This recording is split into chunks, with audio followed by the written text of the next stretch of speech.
Bom dia, minha gente. Mais uma vez retomo essa tribuna política para falar de um assunto já bem batido todos os dias nos meios de comunicação, que é a violência. A violência ameaça a vida, a integridade, tudo o que pudermos pensar a respeito da violência acontece no território nacional. Os massacres, a matança de pessoas nas periferias, de policiais. Então a violência ficou toda junta e misturada. É algo que até aqueles que protagonizam o terror, a violência, têm que pensar, porque eles têm famílias também. Ou eles querem o extermínio de tudo. Nós estamos caminhando para uma bagunça total. Ninguém pode mais fazer uma ligação com o celular no meio da rua que vem um mão leve e toma e sai correndo. Onde é que nós estamos? Nós estamos tendo algum padrão civilizatório aqui no Brasil? Eu acredito que não. Por quê? Eu respondo pelas impropriedades que acontecem diariamente, diuturnamente. Na cidade e no campo, a violência não escolhe mais terreno. A ambiência para a violência é qualquer lugar onde está o violento. E o Brasil, pelo visto, está infestado de pessoas violentas. Qual o remédio? O que fazer? Como resolver? Esses são problemas que terão que ser encarados de frente com seriedade, sob pena da anarquia tomar conta mesmo de todos os segmentos da vida no Brasil.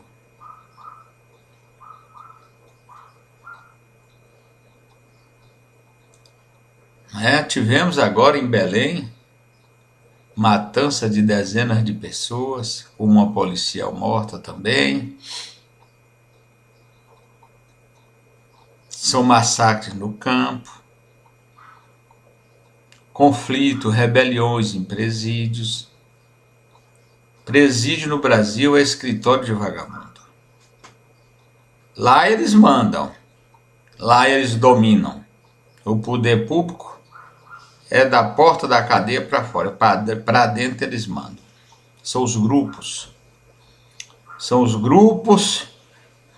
que se dividem e são cada um mais violento que os outros. Agora, eu tenho para mim que a violência mesmo acontece, em primeiro lugar, porque nós temos uma legislação penal permissiva, ela é muito frágil, é de décadas atrás. O Código de Processo Penal é do início, praticamente do início do século passado. As penas são todas baseadas naquele ambiente, naquela expectativa de vida que tinha. O brasileiro naquela época, que era de 35 a 45 anos. Hoje já beira aí os 90 e poucos. Então, a pena máxima no Brasil já deveria também ter triplicado, ter passado aí para uns 90 anos. 90 anos. É o que no meu modo de ver, o que equivaleria à previsão dos legisladores naquela época. Então o Congresso Nacional tem que olhar para isso com muita seriedade e observar o que o povo sente. Mas não é no sentir só na alma, não, é na pele, é na carne também, porque as regiões menos favorecidas é que estão emprestando ou levando defunto para os cemitérios, mediante assassinatos e todo tipo de violência. Meus amigos, para agravar a situação, a gente não pode deixar de falar do Rio de Janeiro. Novas revelações do aparelho governamental de Sérgio Cabral para cá, ele e sua turma. Minha gente, uma coisa nunca vista, um governador, um ex-governador, condenado já há mais de 100 anos. O que ele queria fazer? Ele queria ser o próprio Estado, queria levar tudo para ele no Rio de Janeiro, como fez na época dele, que levou o Rio de Janeiro à insolvência. O Rio de Janeiro, por si só, hoje, com o que tem, não paga aposentado, não paga funcionalismo, os contratos essenciais não tem condição de pagar, está vivendo pelo favor da União. Pelo favor da União. Ou seja, os brasileiros de todos os rincões do Brasil estão cobrindo o roubo que os dirigentes carioca fizeram no Tesouro do Rio de Janeiro. Meu Deus, isso aí não tem paralelo, não conheço, nunca vi falar.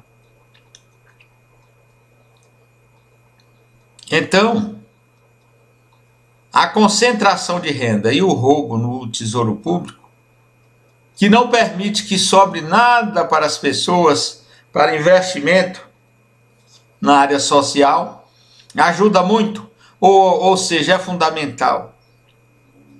Prepara o terreno para a violência. O jovem, como eu já disse aqui em outras oportunidades, os jovens sem alternativa, fica muito mais vulnerável ao oferecimento da facilidade do crime. Mas ele bem sabe, o jovem, que por trás daquela facilidade está a morte, está o vício, está a cadeia, está o degredo. Não é? Mas mesmo assim arriscam. Arriscam porque a fome, a carência, a indigência que o jovem da periferia conhece, desde que se entende por gente, às vezes não deixa alternativa. Não quero com isso justificar, não justifico, que eu sei muito bem o que é essa coisa da pobreza. Mas as elites, vamos dizer assim, o Brasil não tem elite, vamos chamar de elite aqueles que concentram o poder econômico e o poder público. Não ligam. Eles passam quase por cima das criancinhas na rua pedindo um pão, pedindo uma moeda, mas não ligam, aquilo para eles é lixo. Mas não é. Existe uma reação perigosíssima. Nós estamos em guerra civil no Brasil. Vejo o noticiário e vejo o quanto a violência tem agido nesse país. Então é hora do capital, do governo, sentar, pensar, planejar e agir para acudir às periferias. A maioria dos brasileiros não tem saneamento básico, vive em cima dos seus próprios excrementos, as crianças adoecendo, os adultos, todo mundo.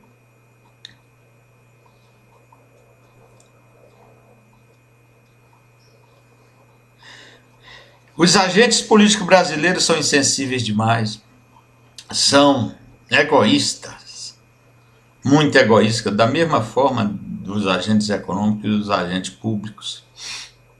São egoístas, só pensam na sua conta corrente, no seu mandato, que é a fonte de poder para continuar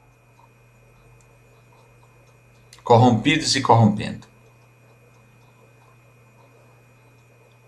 Essa é a realidade do Brasil. Agora eu chamo a atenção para o Brasil, para todos, de A a Z.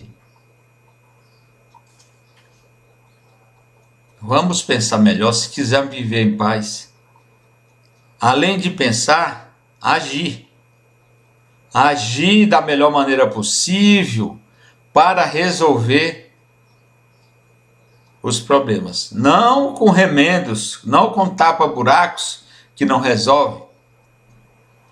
Aliás, a operação tapa-buraco cada vez mais aumenta os buracos.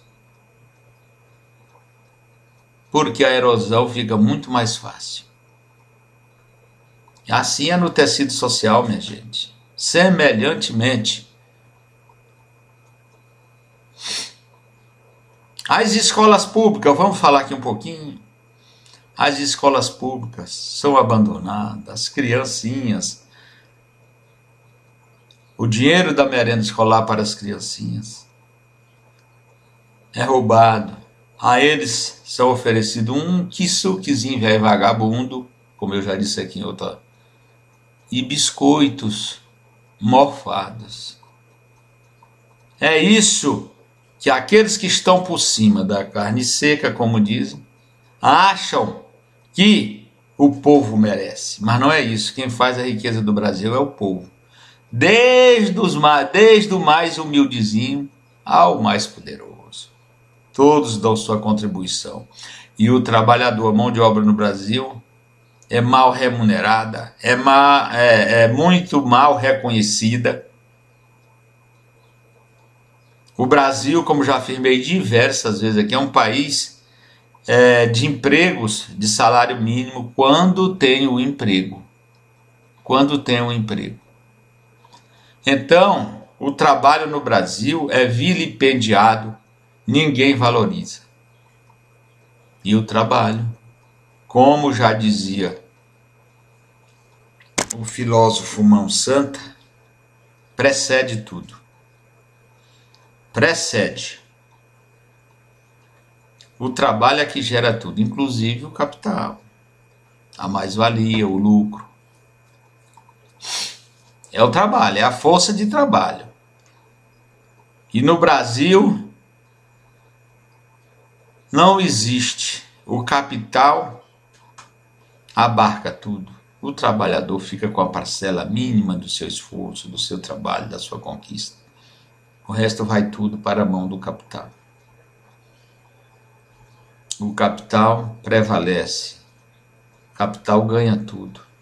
O trabalhador no Brasil tem uma política que é forçado o cara a se entregar.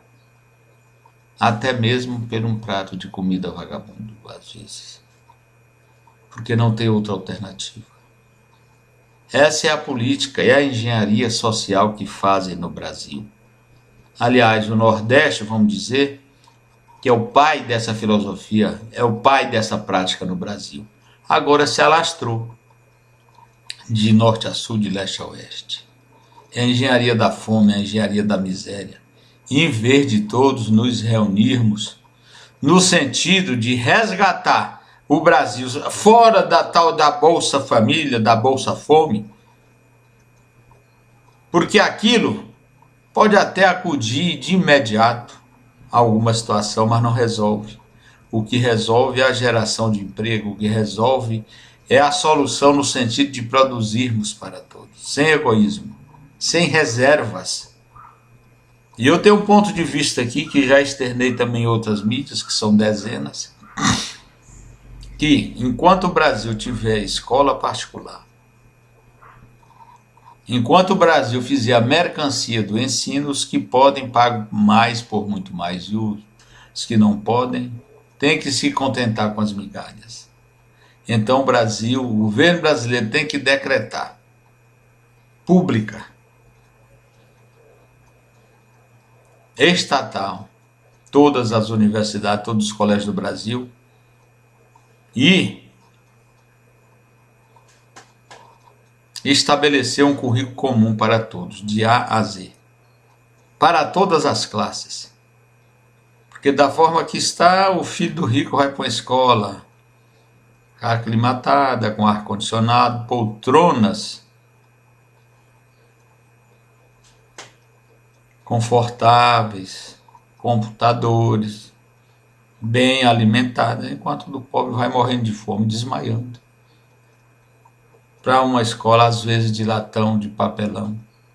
Comer, na hora que dá fome, desesperada, um biscoito mofado com quissuquim de péssima qualidade, vagabundo. É isso que acontece, é o que sobra para os pobres, filhos dos pobres. Então, esse contingente de pessoas, esse contingente de crianças, jovens e adultos futuramente, já entram perdendo na competição geral da vida. É isso que acontece. Para isso não tem milagre, não. Ou o cara é preparado, ou o jovem é preparado para concorrer de forma igualitária com os outros, ou então não existe competição. Os melhores preparados já entram com o jogo ganho. Essa é a verdade. E no Brasil isso é comum, é normal. Os que estão por cima olham para isso de forma natural. E olham, por exemplo, para as cotas nas universidades como uma assombração. Porque tem medo tem medo da competição. Essa é a verdade. Então, minha gente, o Brasil está numa guerra civil, guerra da violência, guerra da anarquia, guerra de pessoas que querem se dar bem de qualquer jeito, porque se deram mal a vida inteira. Essa é a verdade. Se você for olhar os caras que estão na cadeia, presos, que estão cometendo as atrocidades, você vai ver que são a maioria absoluta. É de pessoas de famílias pobres. Por que isso? Porque vive na pobreza e na miséria. Agora veja, tem muito pouca gente rica. Além deles terem os melhores advogados, também não tem a necessidade de sair por aí roubando. Porque já nascem com tudo, tem tudo à disposição. O Estado brasileiro é dessa gente, é apropriado. É isso que acontece. Minha gente, olha, eu tenho falado nesse espaço, nessa tribuna política, de muitas coisas que interessam ao Brasil. Muita. E é aqui para o Distrito Federal. É só você olhar se tiver alguma dúvida para as mídias que fiz. Todas são de interesse. São de interesse coletivo. Muito embora não tenho dado muito valor à minha presença aqui na mídia, muito pouco procurada, muito pouco visualizada a minha presença. Mas eu estou aqui, não desisto, eu vou ficar ferindo enquanto tiver essa oportunidade, Deus me permitir. Eu vou ficar ferindo assuntos importantíssimos. Sempre, toda semana, como vem fazendo. Meus amigos, é triste a situação que estamos vendo. Eu já disse, não sou candidato a nada. Já desisti desse plano que eu tinha antigamente. Mesmo porque hoje estou bastante limitado com algumas coisas que aconteceram na minha saúde, mas estou aqui fazendo política, não política partidária, não política partidária. Política somente. Me posicionando, falando, criticando, abordando, colocando em relevo as coisas que eu acho importante para o país. Como hoje e agora eu falo, mais importante para o Brasil hoje é a segurança, é a saúde, é a educação. Isso aí é que o Brasil tem que focar nas suas políticas públicas, em todas elas. Agora, focando sério, tem que tirar os vagabundos que estão na frente de instituições sérias, que corrompem tudo. Chegou a hora, minha gente, agora nas eleições gerais de 2018, quem vai votar para deputado estadual, distrital, deputado federal, senador e governador, tem que estar atento. É a hora de fazer a limpeza, é a hora de você correr para recuperar os votos que já jogamos fora. Tá? Você, eu, todos nós, temos capacidade de discernir as propostas mentirosas. Então nós não podemos cair na lábia dos estelionatários eleitorais. Temos que reagir, minha gente. É um apelo que eu faço aqui, novamente, dramático, porque é a nossa defesa, é a nossa legítima defesa nos defendermos contra aqueles que querem somente tirar proveito pessoal de um mandato eletivo. Obrigado.